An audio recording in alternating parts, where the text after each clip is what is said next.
Hi అండి, welcome back to our channel. ఈరోజు వచ్చేసి 4 years బేబీకి లాంగ్ బ్లౌజ్ని ఎలా స్టిచ్ చేసుకోవాలో చూద్దాము. విత్ బ్యాక్ ఓపెన్ బ్లౌజ్ అన్నమాట. ఇది పొడవు వచ్చేసి 11 inches. వచ్చేసి బ్యాక్ పార్ట్ని స్టిచ్చింగ్ చేసుకున్నాము. ఇలాగా మెయిన్ క్లాత్ అనేది రైట్ సైడ్ పైకి పెట్టుకోవాలి. తర్వాత మనం కట్ చేసి పెట్టుకున్న లైనింగ్ క్లాత్ని తీసుకొని ఇలాగా పెట్టుకోవాలి. చూపిస్తున్న విధంగా చూపిస్తున్న విధంగా నెక్ అనేది రెండు ఇలాగా ఎదురుగా అనేది ఉండాలి ఖచ్చితంగా, లేదంటే మనకు బ్లౌజ్ అనేది వేస్ట్ అయిపోతుంది. చూడండి, ఈ విధంగా అనేది స్టిచ్ చేసుకోవాలి. అలాగే మీకు కటింగ్ వీడియో కావాలి అనుకుంటే ఒకసారి మన ఛానల్లోకి వెళ్ళి చెక్ చేయండి. కటింగ్ వీడియోని నేను ఆల్రెడీ అప్లోడ్ చేశాను. ఈ విధంగా స్టిచ్ చేసుకున్న తర్వాత ఇప్పుడు వచ్చేసి ఇంకొక క్లాత్ని తీసుకొని ఈ విధంగా పెట్టేసుకోవాలి. ఈ విధంగా పెట్టుకునేటప్పుడు నెక్ అనేది మనం ఖచ్చితంగా చూసుకోవాలండి. నెక్ అనేది ఎదురు ఉండాలి. అందుకోసమే నేను మెయిన్ క్లాత్ అనేది కట్ చేయకుండా ఈ విధంగా అనేది స్టిచ్ చేసి చూపిస్తున్నాను. ఇప్పుడు వచ్చేసి అయిపోయింది కదండి, నెక్ అనేది స్టిచ్ చేసేసుకున్నాము. ఇప్పుడు వచ్చేసి కింద నడుము దగ్గర అనేది స్టిచ్ చేసేసుకున్నాము. ఇలాగా వేసుకొని స్టిచ్ చేసుకోవాలి. ఈ విధంగా స్టిచ్చింగ్ అనేది చేసుకోవాలి. ఇలాగా సర్దుకుంటూ చేసుకోవడం వల్ల ముడతలు అనేది క్లాత్ ఉన్నప్పుడు అలా లేకుండా నీట్గా అనేది క్లాత్ ఉంటుందండి, దానికోసం అన్నమాట. ఈ విధంగా స్టిచ్ చేసుకోవాలి. ఈ విధంగా స్టిచ్ చేసుకున్న తర్వాత ఇప్పుడు ఇలాగా 2 partsగా కట్ చేసేసుకోవాలి. కట్ చేసేసుకొని ఇప్పుడు నెక్ దగ్గర ఎక్స్ట్రా క్లాత్ అనేది ఉంటుంది కదండి, ఆ ఎక్స్ట్రా క్లాత్ అంతా ఈ విధంగా చూపిస్తున్న విధంగా కటింగ్ అనేది చేసేసుకోవాలి. అర్థమవుతుంది కదండి మీకు? మీకు ఏమైనా అర్థం కాలేదు అనుకుంటే కమెంట్ బాక్స్లో కమెంట్ చేయండి, ఖచ్చితంగా నేను రిప్లై అనేది ఇస్తాను. ఈ విధంగా కటింగ్ చేసేసుకున్న తర్వాత ఇప్పుడు మనం క్లాత్ని ఆపోజిట్ అనేది చేసేసుకోవాలి. చూపిస్తున్న విధంగా చేసేసుకోవాలి. చేసేసుకున్న తర్వాత ఇప్పుడు టాప్ స్టిచ్ అనేది ఒకటి వేసేసుకోవాలి. చూడండి, ఈ విధంగా చూపిస్తున్న విధంగా టాప్ స్టిచ్ అనేది ఒకటి వేసేసుకున్నాము. ఇలాగా టాప్ స్టిచ్ అనేది ఒకటి వేసేసుకోవాలి. ఇలా వేసుకోవడం వల్ల ఫినిషింగ్ అనేది నీట్గా అనేది ఉంటుంది, ప్లస్ స్టిఫ్నెస్ కానీ బాగుంటుంది అన్నమాట.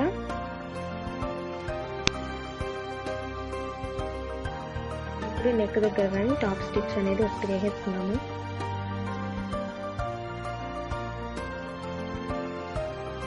అలాగే మా వీడియో మీకు నచ్చినట్లయితే లైక్ చేయండి, షేర్ చేయండి, ప్లీజ్ సబ్స్క్రైబ్ చేయండి.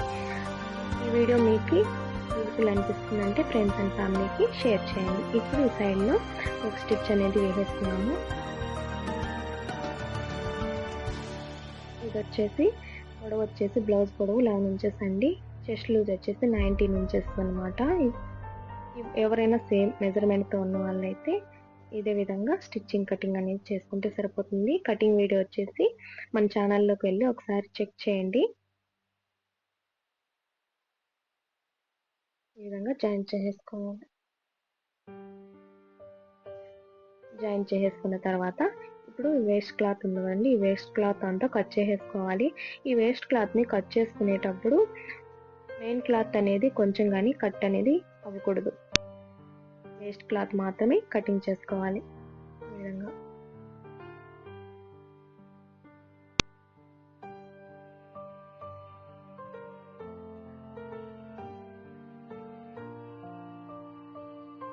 ఇప్పుడు ఇదే విధంగా ఇంకో పార్ట్ని కానీ స్టిచ్ చేసేసుకున్నాము. చూడండి, ఈ విధంగా ఇంకో పార్ట్ కానీ స్టిచ్ చేసేసుకున్నాం కదా. నెక్ చూడండి ఎదురుగా అనేది వచ్చింది, అందుకోసమే ఫస్ట్ అనేది నేను కట్ చేయకుండా స్టిచ్ చేశాను. ఇప్పుడు డాట్స్ అనేది పెట్టుకున్నాము. అది ఎలా పెట్టుకోవాలంటే ఈ విధంగా ఫోల్డింగ్ చేసుకోవాలన్నమాట. షోల్డర్ అనేది ఈక్వల్గా ఉండాలి. ఈ విధంగా ఫోల్డ్ చేసుకొని కొంచెం రఫ్ అనేది చేసుకోవాలి. ఈ రఫ్ చేసుకోవడం వల్ల ఏమవుతుందంటే మనకి ఒక లైన్ లాగా చూడండి, ఒక లైన్ లాగా అనేది ఏర్పడుతుంది. అలా ఏర్పడడం వల్ల మనకు స్టిచ్ చేసుకునేటప్పుడు చాలా ఈజీగా ఉంటుంది. ఈ విధంగా ఫోల్డ్ చేసేసుకొని ఇప్పుడు చూపిస్తున్న విధంగా స్టిచ్చింగ్ అనేది చేసేసుకోవాలి. సన్నగా స్టిచ్ చేస్తూ ఈ విధంగా అనేది స్టిచ్ చేసుకోవాలి. లాస్ట్కి వచ్చేసరికి మళ్ళీ సన్నగా అనేది వచ్చేసేయాలి. ఈ విధంగా అదేవిధంగా ఇంకో పార్ట్ని కానీ స్టిచ్ చేసేసుకున్నాము. చూడండి, ఈ విధంగా అనేది స్టిచ్ చేసుకోవాలి. ఇప్పుడు 2 partsకి అనేది మనం స్టిచ్ చేసేసుకున్నాము. ఇప్పుడు వచ్చేసి కాజా పట్టీని ఎలా స్టిచ్చింగ్ చేసుకోవాలో చూద్దాము. పొడవు వచ్చేసి మనకి ఈ విధంగా బ్లౌజ్కి సరిపడంతా తీసుకోవాలండి. 1 ఇంచ్ ఎక్స్ట్రాగానే తీసుకోవాలి. వెడల్పు వచ్చేసి 4 ఇంచెస్ అన్నమాట. వెడల్పు వచ్చేసి 3.5 ఇంచ్ అని కానీ తీసుకోవచ్చండి. 3.5 ఇంచ్ అని తీసుకోవచ్చు, లేదా 4 ఇంచెస్ కానీ తీసుకోవచ్చు. ఇలాగ డబుల్ ఫోల్డింగ్ అనేది చేసుకోవాలి. చేసుకున్న తర్వాత ఈ విధంగా చూపిస్తున్న విధంగా బ్లౌజ్ని ఆపోజిట్ సైడ్ పెట్టేసుకొని మనం కాజా పట్టి స్టిచ్ చేసేటప్పుడు బ్లౌజ్కైనా సరే, ఇలాగా లాంగ్ బ్లౌజ్కైనా సరే అండి, ఈ విధంగా అనేది రాంగ్ సైడ్కి పెట్టుకొని స్టిచ్ చేసుకోవాలి. కొంచెం క్లాత్ అనేది కిందకి ఫోల్డ్ చేసుకోవాలి. తర్వాత ఇప్పుడు ఇక్కడ కానీ అలాగే అండి, ఎక్స్ట్రాగా ఉన్న క్లాత్ని కట్ చేసేసి ఈ విధంగా కొంచెం కిందకి ఫోల్డ్ చేసుకొని స్టిచ్చింగ్ అనేది చేసుకోవాలి. అవుతుంది కదండి మీకు. ఈ విధంగా స్టిచ్ చేసుకున్న తర్వాత ఈ విధంగా క్లాత్ని తీసేసుకోవాలి. ఈ విధంగా తీసేసుకున్న తర్వాత ఒక ఫోల్డింగ్ అనేది చేసుకోవాలి. ఇప్పుడు స్టిచ్ చేసుకున్నాం కదా, ఆ స్టిచ్చింగ్ పైన మళ్ళీ ఇలాగే స్టిచ్ చేసుకోవాలి. ఈ విధంగా స్టిచ్చింగ్ అనేది కనపడుకున్న స్టిచ్చింగ్ దగ్గరికి పెట్టేసుకొని క్లాత్ని ఈ విధంగా స్టిచ్చింగ్ అనేది చేసేసుకోవాలి. ఇక్కడ కానీ ఫోల్డ్ చేసుకొని ఈ విధంగా స్టిచ్ చేసుకోవాలి.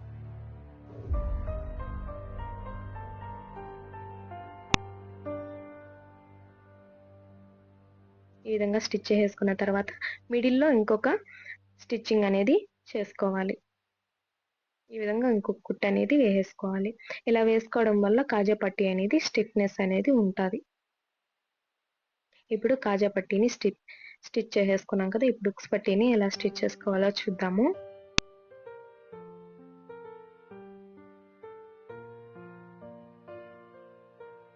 ఇప్పుడు కాజా పట్టీ వచ్చేసి వెడల్పు వచ్చేసి 2 ఇంచెస్, పొడవు వచ్చేసి మన బ్లౌజ్కి తగినంత పొడవు తీసుకోవాలి, ఎక్స్ట్రా 1 ఇంచ్. ఈ విధంగా ఫోల్డ్ చేసుకొని ఇది ఒరిజినల్ సైడ్ నుంచి మనం ఈ విధంగా చూపిస్తున్న విధంగా స్టిచ్ చేసుకోవాలి. కొంచెం ఎక్స్ట్రా క్లాత్ని ఫోల్డ్ చేసుకోవాలి. ఈ విధంగా స్టిచ్చింగ్ అనేది చేసేసుకోవాలి. లాస్ట్లో ఎక్స్ట్రా క్లాత్ని కట్ చేసేసి కొంచెం కిందికి అనేది క్లాత్ ఫోల్డ్ చేసుకొని స్టిచ్చింగ్ అనేది చేసేసుకోవాలి. మీకేమైనా అర్థం కాకుండా ఉంది, లేదంటే ఇది నేను చెప్పడం అర్థం కాలేదంటే కామెంట్ బాక్స్లో కామెంట్ చేయండి, ఖచ్చితంగా నేను రిప్లై ఇస్తాను. ఈ విధంగా రాంగ్ సైడ్కి అనేది ఫోల్డ్ చేసుకొని ఉక్స్ పట్టి స్టిచ్ చేసుకోవాలి.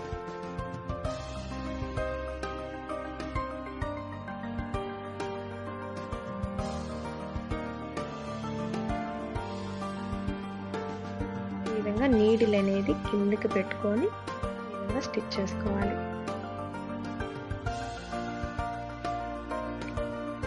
చూడండి, ఈ విధంగా ఉక్స్ పట్టి కాజా పట్టి అనేది మనం స్టిచ్ చేసుకున్నాం కదా. ఇప్పుడు హ్యాండ్స్ని ఎలా స్టిచ్ చేసుకోవాలో చూద్దాము.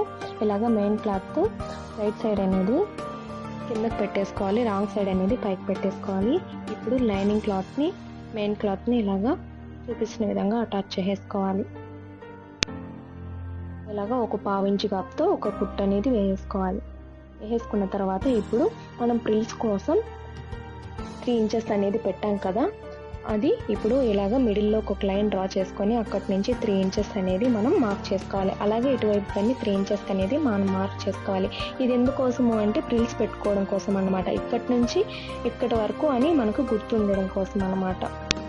సో ఇక్కడి నుంచి ఇప్పుడు ప్రిల్స్ అనేది పెట్టుకోవాలి. ఇలాగ చిన్నగా ప్రిల్స్ పెట్టుకుంటూ స్టిచ్చింగ్ అనేది చేసుకోవాలి. ఈ విధంగా ఎన్ని ప్రిల్స్ వస్తే అన్ని ప్రిల్స్ అనేది పెట్టుకోవాలి.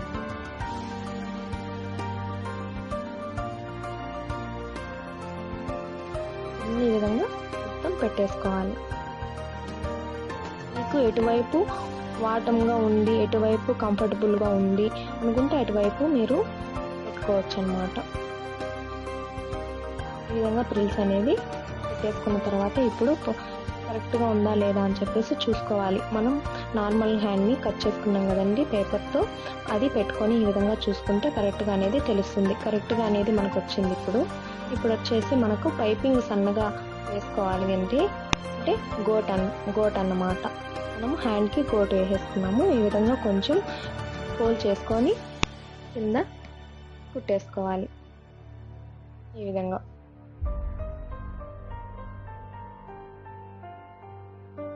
విధంగా స్టిచ్ చేసేసుకున్న తర్వాత ఇప్పుడు హ్యాండ్ని తీసుకొని చూడండి, హ్యాండ్ని తీసుకొని ఈ విధంగా మనం ఫోల్డ్ చేసుకునేది పైకి పెట్టేసుకొని స్టిచ్ చేసుకోవాలి. ఒక పావు ఇంచు గాప్తో అనేది స్టిచ్ చేసేసుకోవాలి ఈ విధంగా.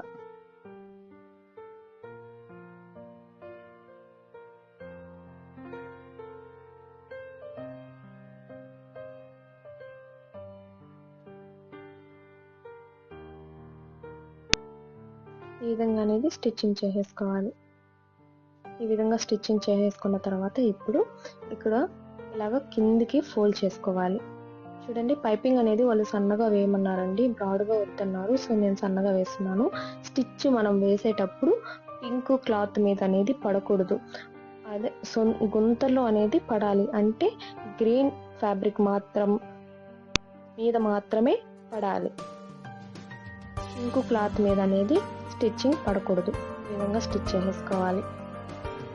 చూడండి ఈ విధంగా ఎంత బాగా వచ్చిందో. ఈ విధంగా చేసేసుకున్న తర్వాత ఇప్పుడు ఇక్కడ కానీ ప్రిల్స్ అనేది పెట్టేసుకోవాలి. ఈ విధంగా ప్రిల్స్ పెట్టేసుకొని స్టిచ్ చేసుకోవాలి.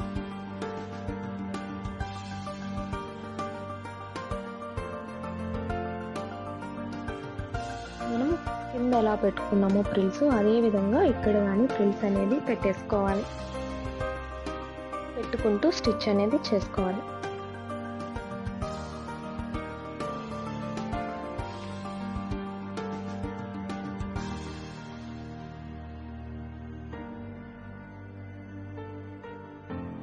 ఈ విధంగా పెట్టుకుంటూ ప్రిల్స్ అనేది స్టిచ్చింగ్ చేసుకోవాలి.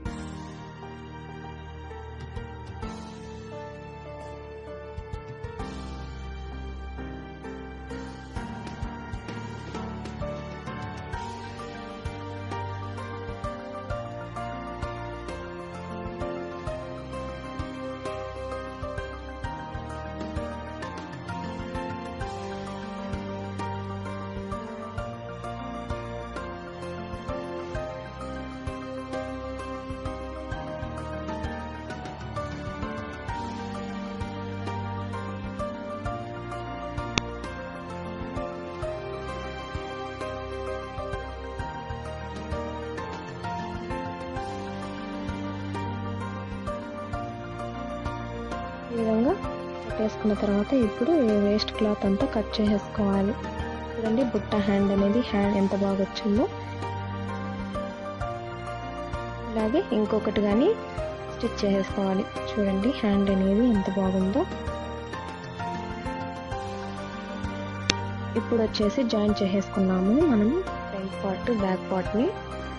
ఇలాగ ఫ్రంట్ పార్ట్ వచ్చేసి కింద రైట్ సైడ్కి పెట్టేసుకుని ఇప్పుడు ఇలాగ కాజా పట్టి ఉన్న పార్ట్ని తీసుకొని ఇలాగ ఉక్స్ పట్టి కాజా పట్టి అనేది ఎదురుగానే ఉండాలండి. స్టిచ్ చేసుకునేటప్పుడు మీరు ఖచ్చితంగా చూసుకోవాలి ఉక్స్ పట్టి కాజా పట్టి ఎటువైపు ఉంది అని చెప్పేసి.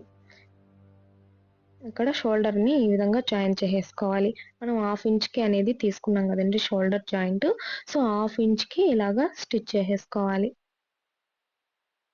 అదేవిధంగా ఇటు సైడ్ కానీ ఒక 1/2 ఇంచ్కి జాయిన్ చేసేసుకోవాలి. మనం బ్లౌజ్ని కట్ చేసేటప్పుడు షోల్డర్ కోసం ఒక 1/2 ఇంచ్ ఖర్చుల కోసం అనేది వదిలేస్తాము. 1/2 ఇంచ్ ఖర్చుల కోసం వదులుతాం కాబట్టి ఇప్పుడు 1/2 ఇంచ్కి స్టిచ్ చేసుకోవాలి. స్టిచ్ చేసేసుకున్న తర్వాత ఇప్పుడు హ్యాండ్స్ని స్టిచ్ చేసుకున్నాము. ఇలాగా ఎక్స్ట్రాగా ఉన్న క్లాత్ని కొంచెం కట్ చేసేస్తున్నాను. ఇప్పుడు హ్యాండ్ తీసుకుని ఈ విధంగా మిడిల్లోకి పెట్టేసుకోవాలండి. హ్యాండ్ మిడిల్లోకి ఉండాలి. కరెక్ట్గా షోల్డర్ జాయింట్ చేస్తాం కదా అక్కడికి అనేది పెట్టుకోవాలి. మిడిల్ పాయింట్ పెట్టుకున్న తర్వాత ఈ విధంగా స్టిచ్చింగ్ అనేది చేసుకోవాలి.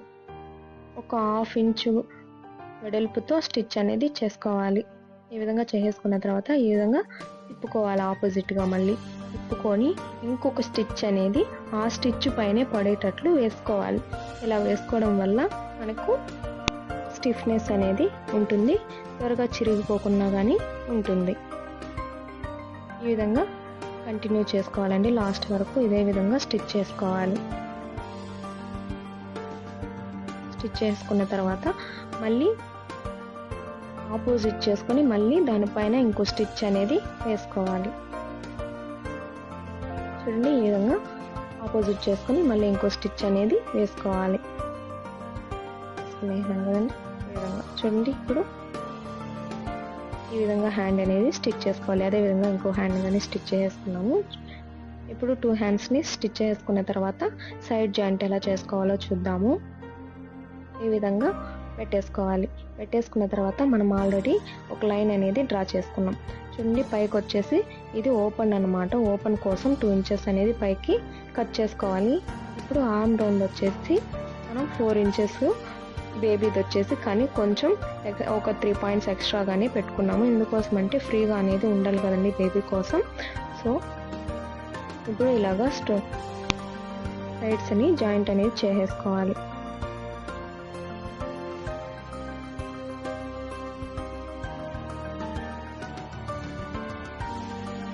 మనము ఆల్రెడీ లైన్ అనేది డ్రా చేసుకున్నాం కదండి. సేమ్ దాని వైపు అలాగే స్టిచ్ చేసేసుకొని రఫింగ్ అనేది ఇంచేసుకోవాలి. మనం 2 ఇంచెస్ పైకి మార్క్ చేసుకున్నాం కదా, అక్కడికి వచ్చేసరికి రఫ్ చేసేసుకోవాలి. అలాగా మనం ఎన్ని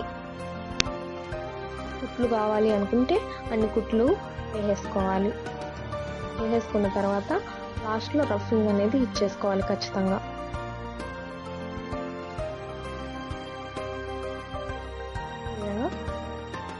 అవుతుంది కదండి. విధంగా వేసేసిన తర్వాత మొత్తం ఇక్కడికి స్టాప్ అయిపోవాలన్నమాట. ఇప్పుడు వచ్చేసి ఓపెన్స్ స్టిచ్ చేసుకున్నాము. ఈ విధంగా డబుల్ ఫోల్డింగ్ అనేది చేసుకొని స్టిచ్ చేసుకోవాలి. 2 ఇంచెస్ దగ్గరకండి. ఈ విధంగా స్టిచ్ చేసుకున్న తర్వాత నీడిల్ అనేది కిందకే పెట్టుకోవాలండి. నీడిల్ అనేది కిందకు పెట్టుకొని ఈ విధంగా పాదం పైకి ఎత్తేసి తిప్పుకోవాలి. అలాగే ఇంకో సైడ్ కానీ డబుల్ ఫోల్డింగ్ చేసుకొని స్టిచ్ అనేది చేసుకోవాలి. ఈ విధంగా డబుల్ ఫోల్డ్ చేసుకొని స్టిచ్ చేసుకోవాలి. ఇదే విధంగా ఇంకో సైడ్ కానీ స్టిచ్ చేసేసుకున్నాము.